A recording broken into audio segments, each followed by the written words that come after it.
પ્રકરણ ક્રમાંક 3 યામ ભૂમિતિ માટે વાર્ષિક પરીક્ષામાં કુલ 4 ગુણના પ્રશ્નો પૂછવામાં આવે છે. પ્રકરણ ક્રમાંક 3 યામ ભૂમિતિ માટે વાર્ષિક પરીક્ષામાં કુલ 4 ગુણના પ્રશ્નો પૂછવામાં આવે છે. જે માટે 1 ગુણનો એક એવા 4 હેતુલક્ષી પ્રશ્નો પૂછાશે. 1 ગુણનો એક એવા 4 હેતુલક્ષી પ્રશ્નો અર્થાત ખરા ખોટા, ખાલી જગ્યા, એક શબ્દમાં જવાબ આપો, વિકલ્પવાળા પ્રશ્નો, એવું કંઈક. યામ ભૂમિતિનું આ પ્રકરણ એકંદરે નાનું અને સહેલું પ્રકરણ છે. દરેક વિદ્યાર્થીને સહેલાઈથી સમજાઈ જાય એવું આ પ્રકરણ છે. કરીએ પ્રયાસ શીખવાનો.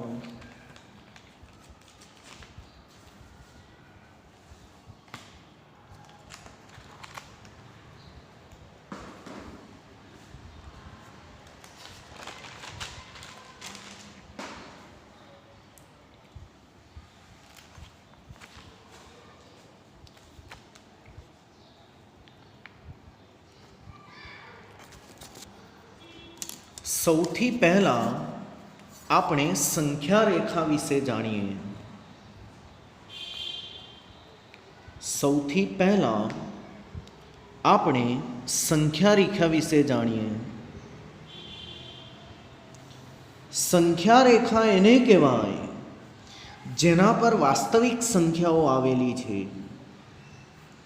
સંખ્યા રેખા એને કહેવાય જેના પર વાસ્તવિક સંખ્યાઓ આવેલી છે.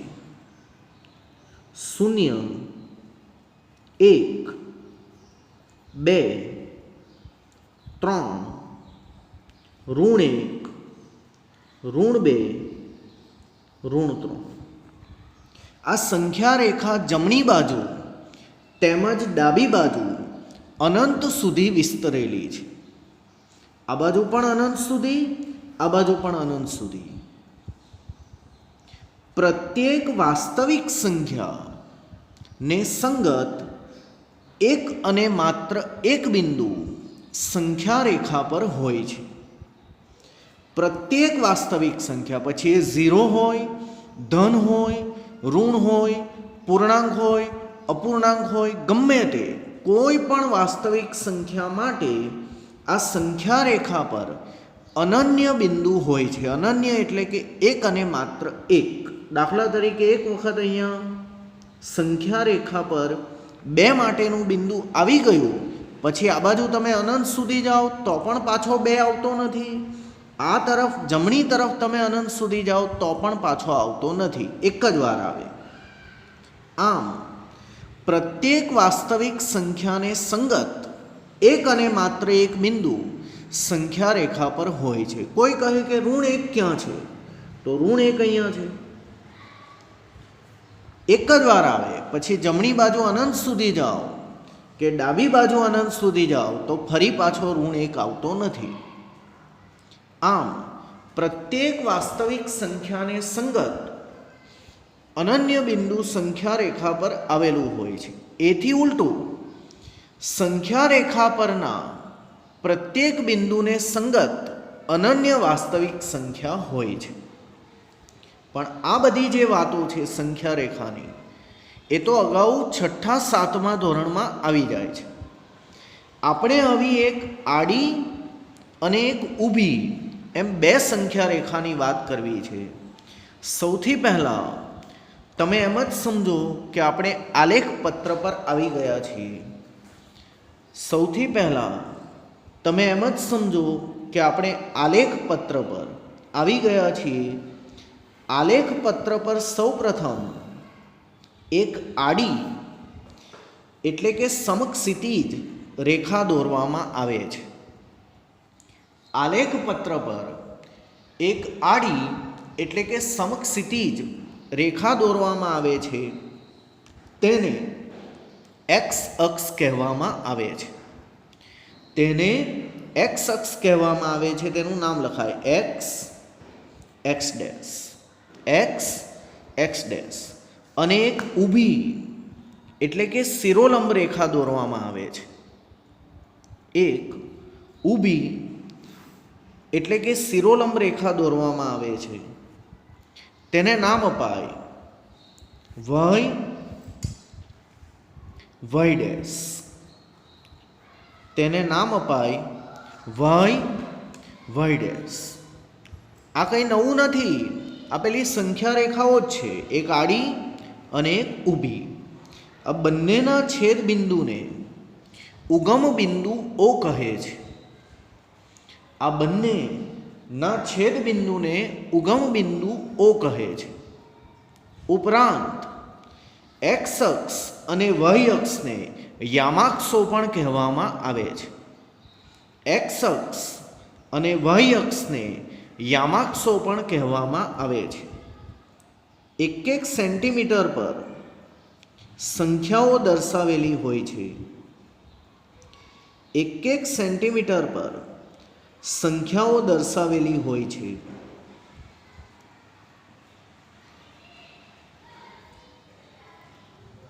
1 2 3 4 -1 -2 -3 -4 1 2 3 4 -1 -2 -3 -4 એ રીતે. સંખ્યા રેખા આડી, સંખ્યા રેખા ઊભી. જમણી તરફ ધન, ડાબી તરફ ઋણ. તમે જાણો છો, ઉપરની તરફ ધન, નીચેની તરફ ઋણ.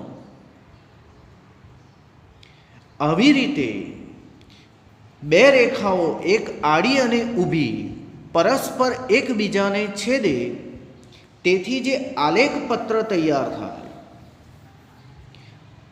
આલેખ પત્ર જે તૈયાર થાય આવું દોરવાથી તેને યામ સમતલ કહેવાય છે, તેને XY સમતલ કહેવાય છે, તેને કાર્ટેઝીય સમતલ પણ કહેવાય છે. આલેખ પત્ર પર તમે એક આડી અને એક ઊભી સંખ્યા રેખા દોરી દેવ પછી જે સ્થિતિ રહે છે એને યામ સમતલ, XY સમતલ કે કાર્ટેઝીય સમતલ કહેવાય છે. યામ સમતલ, XY સમતલ કે કાર્ટેઝીય સમતલ કહેવાય છે. અને આવી રીતે બે રેખાઓ દોરવાથી આ સમતલનું 4 વિભાગોમાં વિભાજન થઈ જાય છે. એના પહેલા વિભાગને પ્રથમ ચરણ કહે છે, બીજા વિભાગને બીજું ચરણ કે દ્વિતીય ચરણ કહે છે, ત્રીજા વિભાગને ત્રીજું ચરણ કે તૃતીય ચરણ કહે છે, અને ચોથા વિભાગને ચોથું ચરણ કે ચતુર્થ ચરણ કહે છે.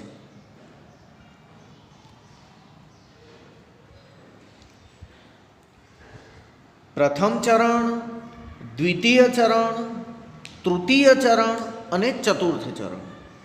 આ ચરણનો જો અભ્યાસ કરીએ તો માલુમ પડશે કે એક્સ ધન અને વાય પણ ધન, બંને ધન સંખ્યા, અર્થાત એક્સ એ પણ ગ્રેટર દેન 0, વાય એ પણ ગ્રેટર દેન 0. એક્સ અક્ષ પરનું બિંદુ પણ ધન, વાય અક્ષ પરનું પણ બિંદુ ધન. આમ બંને ધન અને ધન, તો એ પ્રથમ ચરણ દર્શાવે છે.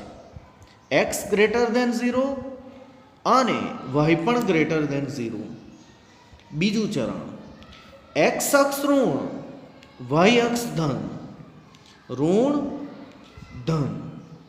એક્સ એ લેસ દેન 0 ઋણ અને વાય એ ગ્રેટર દેન 0 ધન.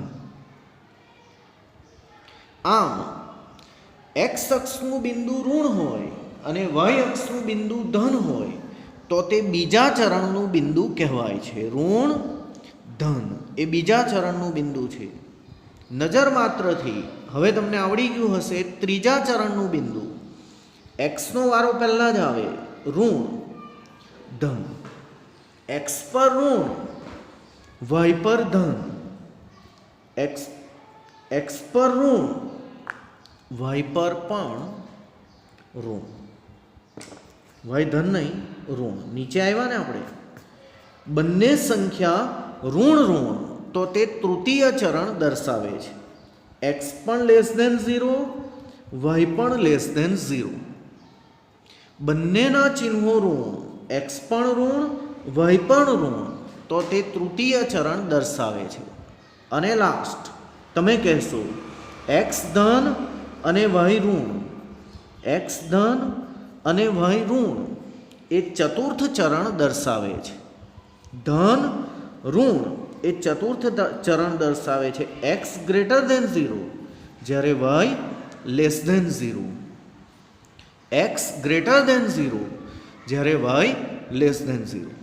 નજર કરતાં એવું પણ માલુમ પડે છે કે બંને ચિહ્નો સમાન, ધન અને ધન, બંને ચિહ્નો સમાન, ઋણ અને ઋણ એ અનુક્રમે પહેલું અને ત્રીજું ચરણ છે. પહેલું અને ત્રીજું ચરણમાં બંને ચિહ્નો સમાન છે, બંને ધન ક્યાં તો બંને ઋણ. જ્યારે વિરુદ્ધના ચિહ્નોવાળા ચરણ બીજા અને ચોથા છે. સમાન ચિહ્ન પહેલું ત્રીજું, સમાન ચિહ્ન પહેલું ત્રીજું, અસમાન ચિહ્ન બીજું ચોથું, અસમાન ચિહ્ન બીજું ચોથું. તો આપણે ક્યાં છીએ? આલેખ પત્ર પર. આલેખ પત્ર પર એક આડી એટલે કે સમક્ષિતિજ રેખા દોરવામાં આવે છે જેને એક્સ અક્ષ કહે છે, એક્સ એક્સ ડેશ. એક ઊભી એટલે કે શિરોલંબ રેખા દોરવામાં આવે છે જેને વાય અક્ષ કહે છે, વાય વાય ડેશ. આ તો સંખ્યા રેખા જ છે. 0 1 2 3 4, 0 ઋણ 1 2 3 4, 0 1 2 3 4, 0 ઋણ 1 2 3 4. આ બંને અક્ષોને યામાક્ષો પણ કહેવામાં આવે છે. આ બંને અક્ષોના છેદ બિંદુને ઉગમ બિંદુ ઓ કહે છે. આવી રીતે જે એક આડી અને એક ઊભી રેખા દોરવામાં આવે અને મૂલ્યો દર્શાવી દેવામાં આવે, આવી સ્થિતિને યામ સમતલ, XY સમતલ કે કાર્ટેઝીય સમતલ કહે છે. ત્રણ નામ છે: યામ સમતલ, XY સમતલ કે કાર્ટેઝીય સમતલ. પ્રથમ ચરણના બિંદુઓ ધન અને ધન, બીજા ચરણના બિંદુઓ ઋણ અને ધન, ત્રીજા ચરણના બિંદુઓ ઋણ અને ઋણ, ચોથા ચરણના બિંદુઓ ધન અને ઋણ છે. બંને ધન બંને ઋણ પહેલું ત્રીજું સમાન ચિહ્ન ધરાવે, ઋણ ધન, ધન ઋણ બીજું ચોથું અસમાન ચિહ્નો ધરાવે છે.